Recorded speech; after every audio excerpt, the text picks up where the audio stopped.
The get up is one of the best exercises you can do for overall body movement. This exercise addresses both mobility and stability.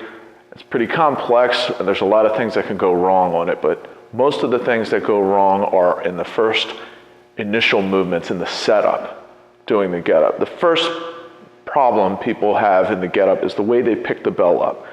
Don't do that. Don't arm wrestle the bell over. Your elbow won't like it.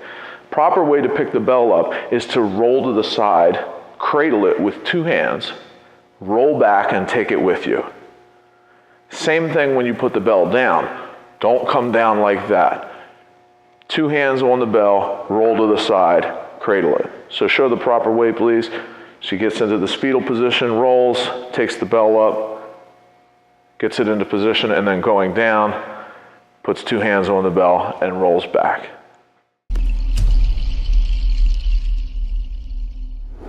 The second biggest mistake people make in the get up is in the arm position.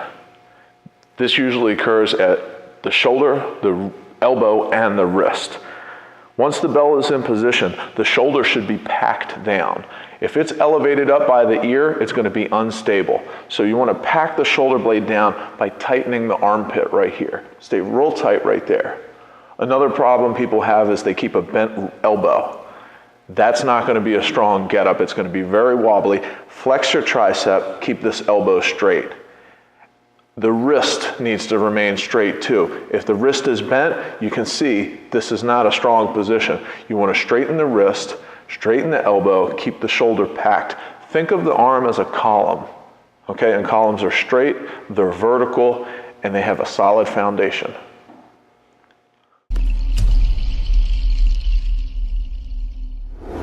The third biggest mistake people make in the get up happens when they roll to the elbow. That first movement when they start to get up. They have a collapsed chest. Okay, you can see this is not a very strong foundation. What you want to think is pushing away from here. So go ahead and extend your chest out. You see how she straightened up there? The back is flat. It does not hunch over. This is a much stronger position. There's pretty much a straight line from this arm to this elbow, and it all lines up. Again, the column and the foundation. Everything's nice and lined up.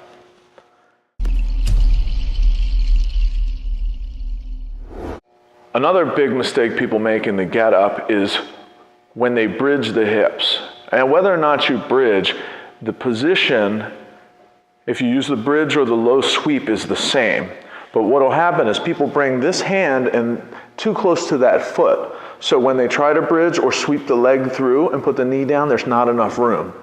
So you see that? So it's very difficult, and her heel has to come up. You don't want the heel to come up. You want to get a nice strong bridge. So if you go back down, come all the way back down. Okay, now do it properly.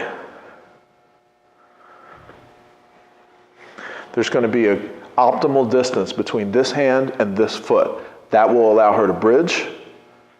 Heel stays down, nice and lined up. And then when she sweeps through, she's got plenty of room to get this knee under her. And now that will take the center of gravity as she takes her hand off of the ground.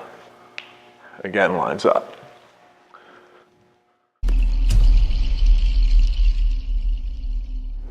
Another common mistake in the get up is when you lunge, when you move to the standing position, you want to have your foot, the ball of your foot, planted on the ground.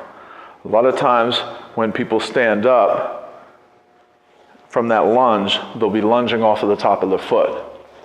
Same thing on the way back down. They'll step back. She did it properly there, but a lot of times people will step back to the top of their foot. That's not a strong position. You want to tuck these toes under. Let's go ahead, tuck, and then lunge from there. Same thing when you step back. You step back onto the ball of the foot, and then you finish the exercise.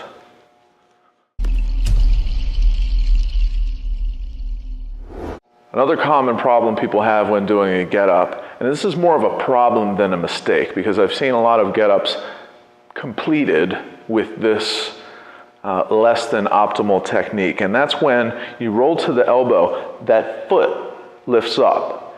And a lot of times that's just because there's no attention going to that leg.